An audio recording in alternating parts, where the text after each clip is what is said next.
aqui, para quem está vendo os slides no YouTube, eu fiz uma linha como uma linha do tempo, né?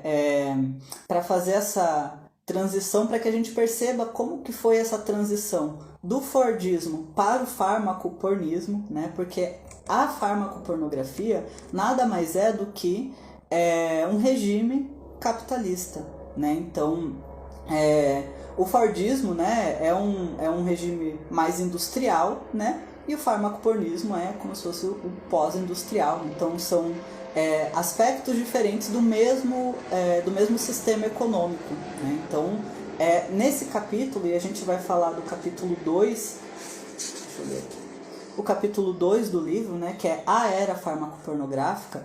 Então, ele traz, assim, mais ou menos como uma linha do tempo, mostrando o que aconteceu entre estarmos na era industrial e estarmos nessa era atual e o que significa a farmacopornografia. Mas eu vou falando ao longo dessa linha do tempo. Né? Então, e daí ele traz, enfim, acontecimentos históricos, né? O que isso impactou na sociedade, e ele traz isso tudo de uma perspectiva principalmente ocidental e do norte do mundo, né? Em especial uma perspectiva mais norte-americana. Né? Eu acho que é importante pontuar isso aqui, porque é um recorte histórico marcado, mas que vocês vão observar é algo que gera consequências, né, para o mundo inteiro, e inclusive algumas coisas que a gente observa acontecendo mesmo hoje aqui no nosso país, por exemplo. Né? Então, quando a gente pensa no Fordismo, né, o Fordismo é esse regime capitalista que começou ali mais ou menos em 1920 e foi principalmente até a década de 70, apesar dele ter sido só declarado extinto em 2017, não, 2007, desculpem. Então, é um regime que vem lá desde a década de 20, mas que teve ali o auge entre 1945 e 68, que é conhecido também como a Era de Ouro do Capitalismo. Né? Então é um regime industrial que foi caracterizado principalmente pela linha de montagem, né? Pela divisão máxima do trabalho, né? E pela produção em massa de coisas muito parecidas. Né? Então vocês devem conhecer, já devem ter ouvido falar, naquele filme do Chaplin, Tempos Modernos. Né? Então tem uma cena que o Chaplin está lá apertando parafuso, ele fica o dia inteiro apertando parafuso, mas a fábrica que ele trabalha, agora eu não me lembro exatamente o que é, mas vamos dizer assim que é uma fábrica de carros, por exemplo. Mas o que ele faz ali o dia todo é apertar parafuso. Então, existe essa alienação do trabalhador porque a pessoa ela não conhece o processo de produção do início até o fim, né? Conhece só ali uma etapa menor possível, né? Então só apertar parafuso. A pessoa que trabalha numa fábrica de carro não sabe quais são todas as etapas envolvidas, né? Mas faz parte ali de uma etapa a menor possível, que é, no caso do Tempos Modernos, por exemplo, é só apertar um parafuso e a pessoa fica ali repetindo aquela atividade o dia inteiro, né? Então, essa cena, né, do Tempos Modernos ilustra bem o que é o Fordismo, que é esse modo de produção, de linha de produção, em que cada trabalhador faz a menor parte possível, né, da produção de um item. Né?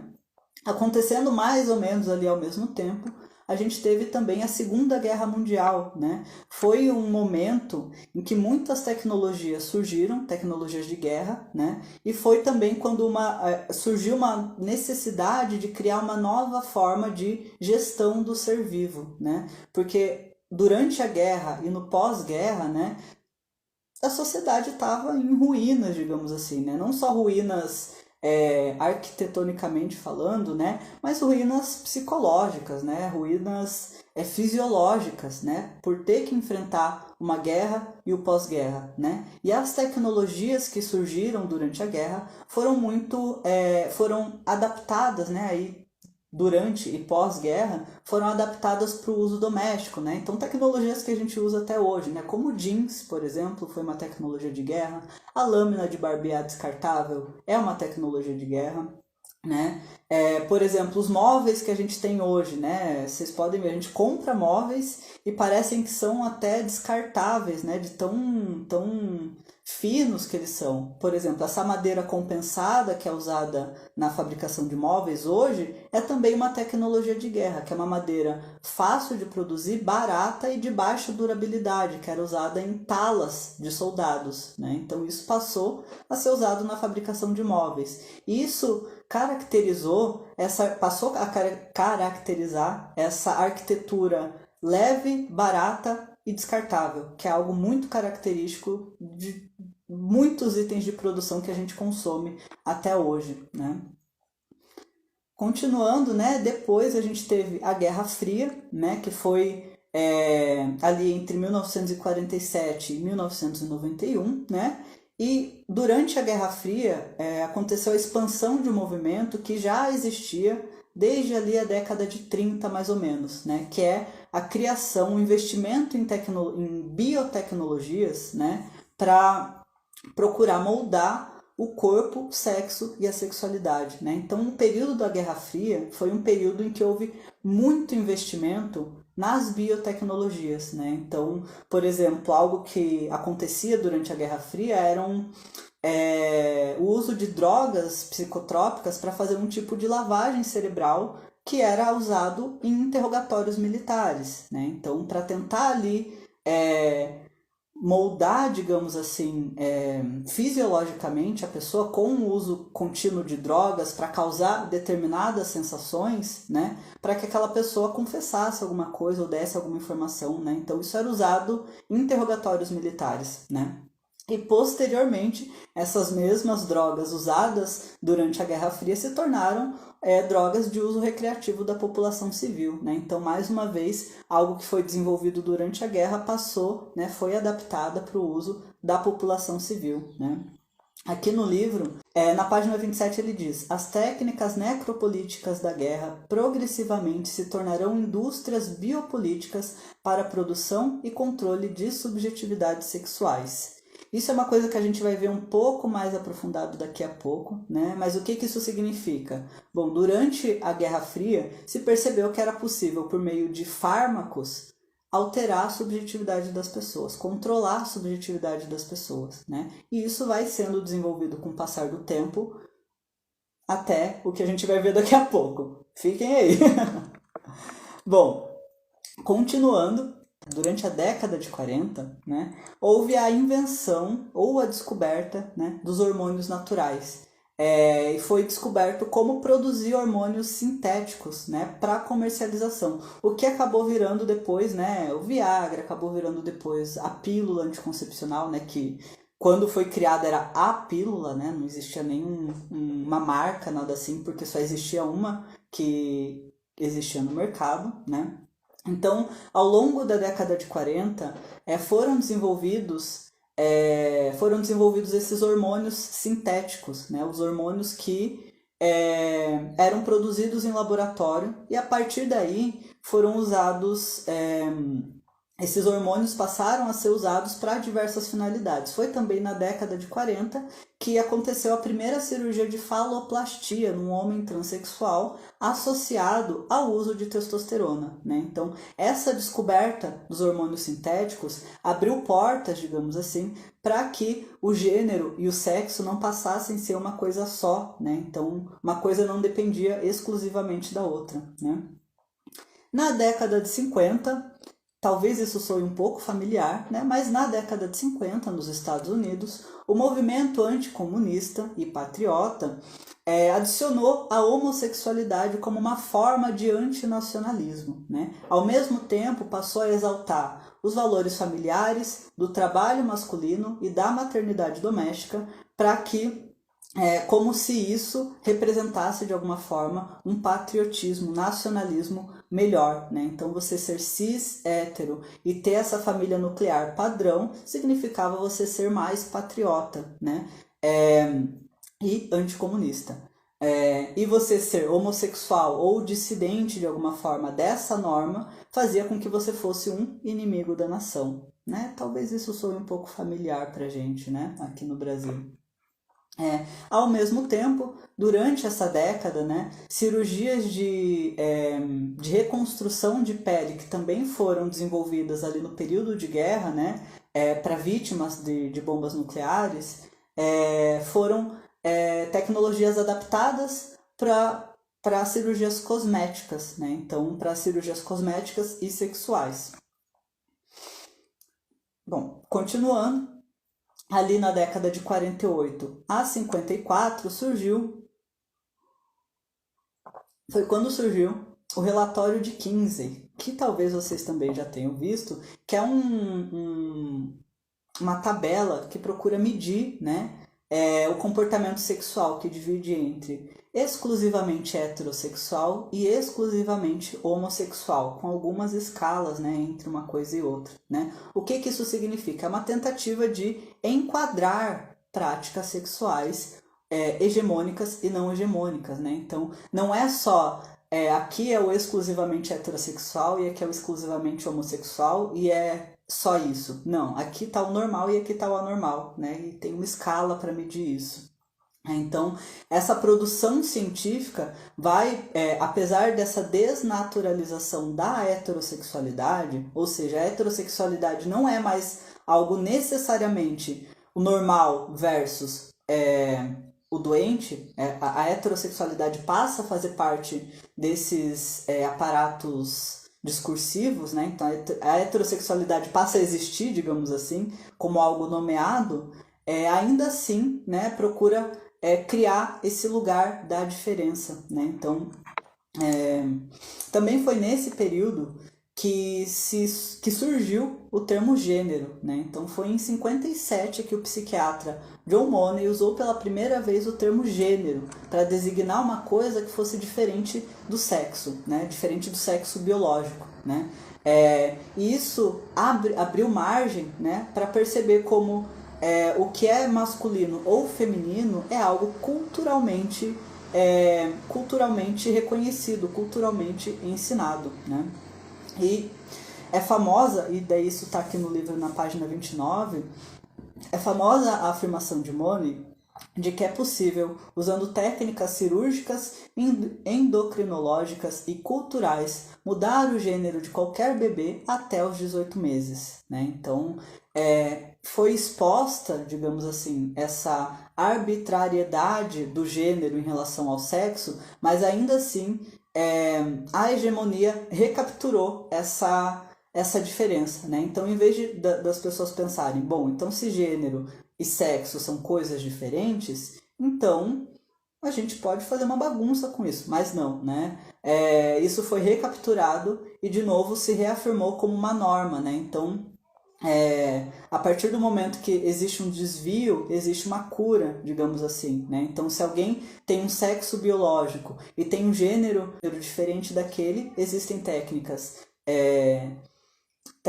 endocrinológicas, cirúrgicas e culturais para a gente conseguir adequar esse corpo o máximo possível dentro da cis heteronormatividade, né? Então, quando a gente pensa em corpos que tentavam sair dessa norma, desse binarismo, naquele momento já tinha uma cura, digamos assim. Então, se a pessoa foi designada mulher no nascimento e se entendia como homem, você pode ser, só que você vai participar desse protocolo aqui para ficar o mais masculino possível, de modo que as pessoas não consigam reconhecer que você foi designada mulher no nascimento, por exemplo, né? Então, nesse momento histórico também, foi quando surgiu o transexualismo como uma patologia, né? Então, sendo uma patologia que tem cura, né? E a cura é ser cis o máximo possível, né? Parecer cis tanto quanto seja possível, porque a partir desse momento já foram descobertos os hormônios sintéticos, né? Já passaram a ser produzidos, já existiam técnicas cirúrgicas para fazer a modificação corporal das pessoas. Então, a partir desse momento, já existiam, digamos assim, condições de cura para o transexualismo, né? Que passou a ser, então, uma patologia reconhecida e curável, né? Então, a gente tem aí, nesse momento histórico, a gente tem essa desnaturalização do gênero, né? Então, o gênero, ele não é algo que é dado, ele é algo que é construído socialmente e biologicamente, né? Então, ao mesmo tempo que existe essa desnaturalização do que é a cisgeneridade, do que é a heterossexualidade, ainda assim, esse conhecimento científico reincorpora, né, o status da cis-heteronormatividade e daí coloca o ser cis e ser hétero como normal e o restante como patológico, né? Então, ainda que por um momento tenha ali seja exposto o caráter arbitrário do que é ser cis, do que é ser hétero, ainda assim, essa ciência produzida por e para pessoas cis, héteros e brancas, né? Coloca então a transexualidade ou transexualismo, como era chamado na época, né, como algo patológico. E a cura disso é parecer cis tanto quanto seja possível. Né? Isso também é algo que talvez soe familiar. Né? Em 1957, a gente teve a criação da pílula, a pílula anticoncepcional, que era conhecida como a pílula, né, porque era a única que existia, e foi o primeiro momento, né, a primeira vez que a prática heterossexual, né, a prática sexual heterossexual foi separada da função reprodutiva, porque esse era, e ainda hoje, um grande argumento usado contra corpos dissidentes, né, de que só héteros reproduzem. Mas a partir do momento da criação da pílula, essa prática sexual reprodutiva deixou de ser regra para pessoas heterossexuais, né. Durante a década de 60, continuando essa linha do tempo, durante a década de 60 foi quando foi usado o termo ciborgue pela primeira vez para nomear um corpo tecnologicamente suplementado. Né? Então, esse primeiro corpo que foi tecnologicamente suplementado foi um rato que teve foi implantado nele uma cauda cibernética. Né? Então, nesse momento que surgiu o termo ciborgue para nomear esse corpo tecnologicamente modificado. Né? Durante a década de 50 e 80, mais ou menos, foi quando aconteceu a fundação da Playboy, né? A fundação da Playboy, a revista Playboy, e depois, em 59, foi fundada a mansão Playboy, né? Que era anunciado como um palácio do amor, né? E que se tornou uma grande utopia erótica norte-americana. Em 1972, foi produzido o primeiro longa-metragem pornô, né? Então, chamado Garganta Profunda, que se tornou um dos filmes mais vistos de todos os tempos, né? E naquele momento houve uma explosão de produção de filmes pornôs, né? Então, na década de 50, para vocês terem uma noção, na década de 50 tinham cerca de 30 lançamentos clandestinos de filme pornô no país, e na década de 70 isso saltou para mais de 2.500 títulos lançados. Né? Então houve aí um aumento muito expressivo na produção de filmes pornô. Em 1988, foi quando surgiu o Viagra. Né? Então desde a década de 50 já existiam pesquisas de coisas que poderiam auxiliar a disfunção erétil, mas foi só em 1988 que foi descoberto e passou a ser comercializado o Viagra. Né? Então, antes de continuar, eu só queria ler um pequeno trecho aqui do livro, que está na página 36. Somos confrontados com um novo tipo de capitalismo. Essas transformações recentes impõem um conjunto de dispositivos microprotéticos de controle da subjetividade por meio de novos protocolos técnicos, biomoleculares e multimídia. Nossa economia mundial depende da produção e circulação interconectada de centenas de toneladas de esteroides sintéticos e órgãos, fluidos e células tecnicamente modificados. Depende da difusão global de um fluxo de imagens pornográficas. Depende da elaboração e distribuição de novas variedades de psicotrópicos sintéticos legais e ilegais. E daí ele continua mais para frente. Esses são só alguns indicadores do surgimento de um regime pós-industrial, global e midiático, que a partir de agora chamarei de fármaco pornográfico. O termo se refere aos processos de governo biomolecular, fármaco, semiótico técnico, pornô, da subjetividade sexual, dos quais a pílula e a Playboy são dois resultados paradigmáticos. Então aqui a gente tem essa contextualização histórica, né, de como a gente saiu do Fordismo e isso foi se transformando a partir principalmente das tecnologias de guerra, de como isso foi sendo adaptado, como isso chegou até a população civil e como isso se tornou o regime fármaco-pornográfico. O que é esse regime, né? Então, em termos gerais? É um regime de controle dos corpos, mas mais que isso, de controle da subjetividade das pessoas, com base naquilo, nos fármacos que as pessoas consomem e das imagens que as pessoas consomem, né? Então, as imagens, e daí aqui ele fala, a gente pode pensar num primeiro momento que isso só diz respeito à pornografia, por exemplo, mas não é só isso, né? É um conjunto de imagens multimídia que a gente tem acesso o tempo inteiro, né? Então, quando a gente liga a TV, a gente aprende, por exemplo, o que é... Deixa eu ver, a gente aprende o que é o amor com o comercial da Coca-Cola. A gente aprende o que é uma realização profissional com um comercial de banco, por exemplo. A gente aprende tudo o que a gente é com base nas imagens que são mostradas pra gente, nas imagens que a gente tem acesso. E quando a gente pensa na hegemonia, essa hegemonia quer ensinar uma determinada identidade pra gente, para que a gente reproduza isso tanto quanto seja possível. E para além disso, existem os fármacos que a gente consome também, né? Então, quando a gente consome um fármaco, quando uma mulher cis toma anticoncepcional, isso não é só tomar um anticoncepcional, isso produz identidade, né? Quando um homem cis consome o Viagra, não é só uma disfunção erétil, ele está consumindo masculinidade, né? Então, esses produtos técnicos que as pessoas que são consumidos também produzem identidade, né? Então, não é o produto, é a ideia, né? A ideia. Quando a gente pensa em como as coisas são organizadas em lojas mesmo, quando a gente vai comprar alguma coisa, a gente vê que está tudo muito marcado. Existe a parte das mulheres, existe a parte dos homens, né? E tudo bem dividido em dois, né? Uma coisa não entra na outra. Então,